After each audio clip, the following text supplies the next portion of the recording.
Hello everyone and welcome to this video. Now today I am going to be reviewing this album. It is the Travelling Wilburys Volume 1. So this review was requested by a user called Shannon D, a regular commenter and follower off my channel, so thank you for requesting this album review. So what I'm going to do in this video is give a bit of quick background information about the album, then I will show you my vinyl copy of it here, and then go over each of the album songs in detail. So this album was released on the 24th of October in 1988, and the Travelling Wilburys they came about after Jeff Lynne had finished producing George Harrison's album Cloud 9, which was a major comeback for George Harrison.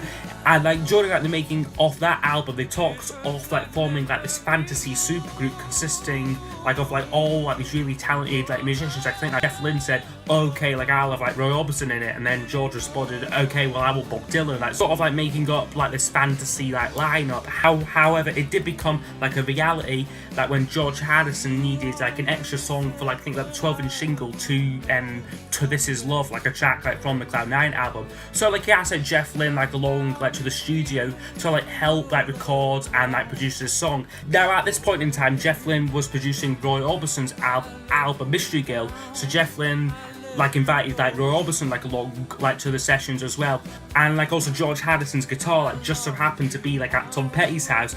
So Tom Petty was invited along to the session, and the only recording studio available was the one in Bob Dylan's garage. So yeah, they were all good mates around this time. They all lived in the same area off LA, I think. So this band came together very naturally without any real involvement from record companies, no executives sort of saying, oh we'll ring him up, let's see if he'll come along. They were all just good friends. So it was after recording the lead-off song from the album, Handle With Care, which was intended to be this B-side.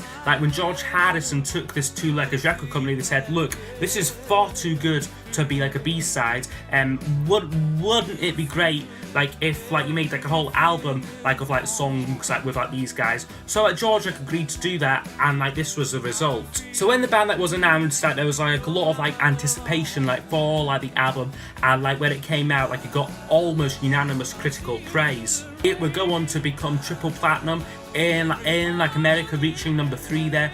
Only got to number 16 in the UK albums chart. It's a little bit disappointing there though. However, it was nominated for the Grammy for Album of the Year, and it won for Best Rock Performance by a Group.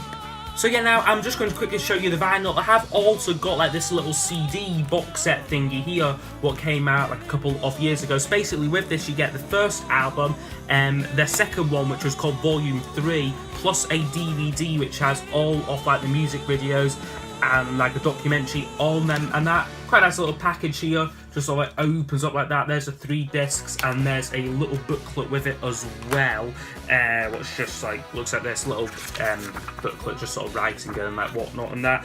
The vinyl, however, looks like this here.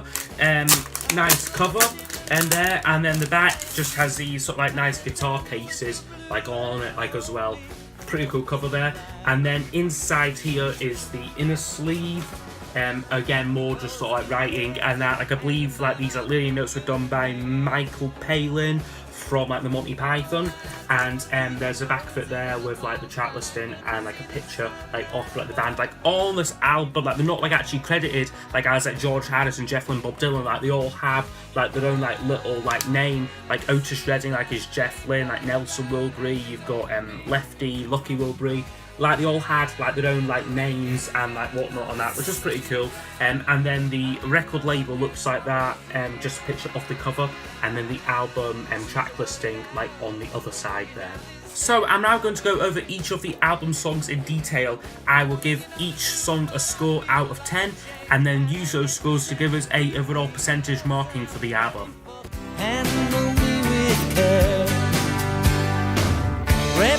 So the first song is Handle With Care, which is probably the Wilburys' most popular song, like their signature track, and like it was like the first song like what like they like recorded together. It is a brilliant song, a 10 out of 10 for me. It's just so magical hearing like all like these really great like distinctive voices like together like on that one song. Like it's really fantastic. Like I love like all like the sections like George Harrison starts it, like he like wrote like most stuff like this song. Like I think that he came in like with like the basic idea for this, like and like they all just like added like lyrics and like little bits like here and there. Like Roy Orbison's bridge is like really like effective on it, like the pre-chorus bit, and then like Tom Petty and Bob Dylan like both sing like on like the chorus as well. So brilliant song, the Wilburys' signature song, and like yeah, a fantastic track.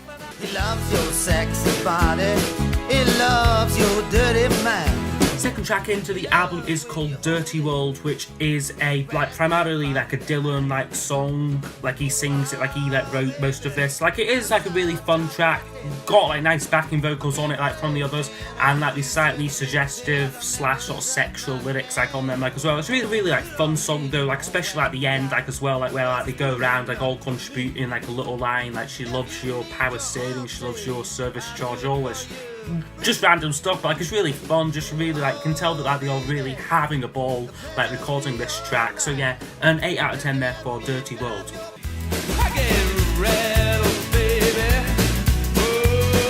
Next song on the album is called Rattled, which is the only song I think what Jeff Lynne like has at the lead vocal like on like this album, which is a little bit like of a shame because he does have a really great voice. Like me, like it is like a little bit more basic, so like rockabilly tune, a little bit like off like a throwaway track, like if like you ask me. But it is a very fun song, very well recorded, very well recorded.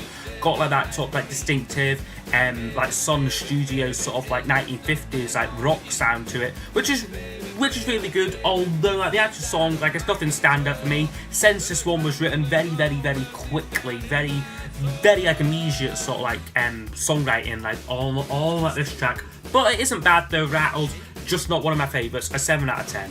Last night, thinking about last night. And then we get a tune called Last Night, which is a sort of like Tom Petty like sort of like leads this song like with like Roy Orbison like again like doing the bridge. It's really works. Sort of got like this slightly sort of reggae / kind of like Latin feel going on with it. It's really interesting track, like musically, like lyrically, like it's like very good like as well.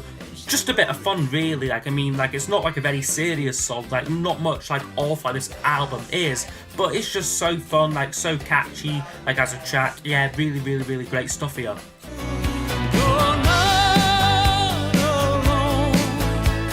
And then we get For Me, which is one of the highlights on the album, closing side one, Not Alone Anymore, which is sort of like Roy Orbison's like moment to shine on this album. This is a really brilliant song, like exceptionally produced again. Like Roy Orbison's vocal is just stunning on it. Like this song like was written like by Jeff Lynne, like especially for like Roy's voice. Yeah, like it's like a real shame that like shortly after like this album came out, I think like only about like 2 or 3 months like afterwards, Roy Orbison would sadly pass away. Very sad, I know, but a brilliant song, brilliant way to like end like his like career like with this track, I think. Like although like there would be like other posthumous like releases like from Roy, although I think this was like the last song like what like came out like during like his like lifetime, like what he actually sang on.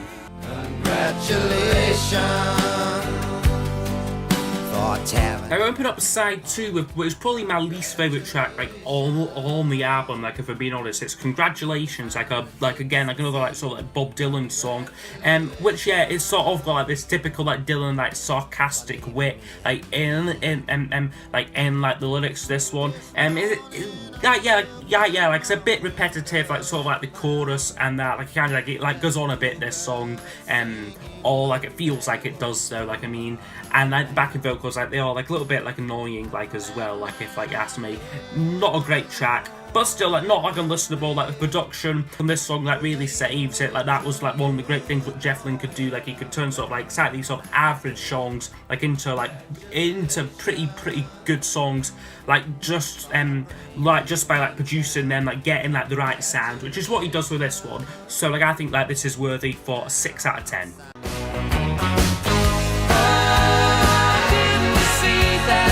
thankfully the album picks up big time for the next one, Heading for the Light, which is probably my favourite track like on the album, partly because like it doesn't really like get talked about like as much as like Handle with Care and like the End of the Line and that, but I think this is just brilliant. Like George Harrison sings this song like mostly. It's just really great. Like again, like he and Jeff Lynne like harmonise like all like the chorus. It's just really good. Such a great like upbeat like rocking feel to this song. Like it really like is like needed like on this album, like to add like a bit of like oomph to it, I think. So yeah, brilliant track. Saxophone maybe is like a little bit like overbearing with this song, but like I don't mind. Like it's really fantastic though. Heading for the Light, a 10 out of 10.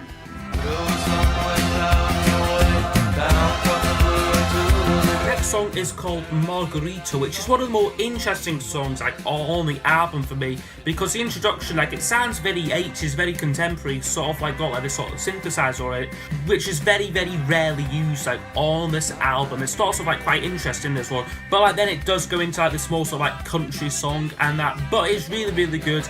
Like on this track, like I really enjoy the fact that each of like band members like gets like their own like little like lead vocal bit like on the song. Like I think like Bob Dylan starts it, then like George Harrison does a bit, then Tom finishes it. Like it's got like a really like good flow, this song, I think. So yeah, Margarita, a 9 out of 10. And the walls came down. Best out the penultimate song on the album is called Tweeter and the Monkey Man, which I again also really love. This is like a primarily like Bob Dylan like written and like song. Very interesting lyrically. Like it tells like this like really like good like story like about like this sort of like I think it's like a drug dealer like or something like that, like who's in love with like a police officer's sister or like something like that. But like anyway, like the actual like there's a lot of like lyrical references to like a lot of like Bruce Springsteen songs like in like this song here. Like apparently like this is like Bob Dylan like trying like to show like Springsteen like who's boss, like with like sort of like references to many of like his like song titles and that. But yeah, like it's a really fantastic song. Like got like this sort of like catchy riff or like holds like the track together. The chorus like is like really great as well, like where like they all join in. Fantastic track, I think. Tweeter and the Monkey Man gets a 9 out of 10. Like also like I've got a live album like of Tom Petty and the Heartbreakers doing this one live. That's also like a really fantastic version what they do. Well, it's alright. Riding around in the breeze. So now we have arrived at the closing song, which is The End of the Line, which I really love. Again, this is a flawless track for me, a 10 out of 10, like the perfect closing statement. It's sort of like got like this travelling mood to it. Maybe that's like partly to do like with like the music video, like the excellent music video, like where like the sort of like in like this train carriage like going along. Like interesting thing with that was it was filmed like after like Roy Orbison's death, so like there's like this rocking chair like going like backwards and forwards with like his guitar in it. It's a really great scene that there like from like the music video, I think. Like also like again like on this track, like each of like the band members like gets like a little lead vocal on it. It's really fun, like really great way to end the album, I think. Overall, this album would score 88%, and like actually I think like my last 3 albums that I've reviewed like have all got like the same score, like David Bowie's Lodger and like Paul Weller's Sonic Kicks, like I think like both also got like 88%, but all really great albums like as well. But yeah, fantastic album here. Like a really strong like rustic sort of album, lots of fun like upbeat acoustic tracks like on here, very refreshing like as well, like for the times musically when like there was a lot of like sort of like electronic like dance music like about, like it was quite different this album, and like I certainly think that like that was picked up on like with like all like the like accolades like it got, like being like nominated like for Grammy Awards and like winning Grammy Awards like as well. And yeah, like also like for like an album like with so many like big names like in that music, like there's absolutely no like pretentiousness like on here, like no egos like involved like with this album. Like it is basically just 5 friends like having fun, like having like the time of their life like recording this album here. So yeah, compared with like their second album, which was actually called like Volume 3, like confusingly, like I would say this is a lot stronger. Like that's like the general general consensus. However, I would say with Volume 3, the thing I maybe like a little bit better with that album, like, is like the collaborations, like a lot more, like they share like a lot more vocals, like on like Volume 3, like within songs, like maybe like George Harrison will start it, then like Bob Dylan like will do the bridge, Tom Petty do like the next verse and like whatnot. Whereas like on this album, like it kind of feels a bit like sort of like a like collection like of like solo songs, like in some ways, like almost like Rattled, like could have been like on like Jeff Lynne's Armchair Theatre, and Last Night from Full Moon Fever perhaps, and Heading for the Light from Cloud 9 maybe. Like, so that's like the only thing like I would say, like with like some of like these songs, like they do feel very, very similar to like the solo recordings like from this time, like, and like for good reason, because Jeff Lynne like was producing solo albums for like I think like all of them like as well. Like I'm not sure like about Dylan, but he certainly worked on George Harrison's like Orbison's Petty's like and his own like solo albums like around the time like off like the Wilburys. But yeah, it is a very, very iconic album consisting of like some of like my absolute favourite musicians like of all time on here. So yeah, brilliant album here. So yeah, I would like to know what you think of this album down below in the comments. And like also just a quick note as well, like I recently reached 500 subscribers, so thank you to everyone like who has subscribed. Like there will be like a contest coming up, so like keep like an eye out for that. But like anyway, like that's the end of this review. I will see you all next time for the next video. Goodbye. And it don't matter if you're by my side.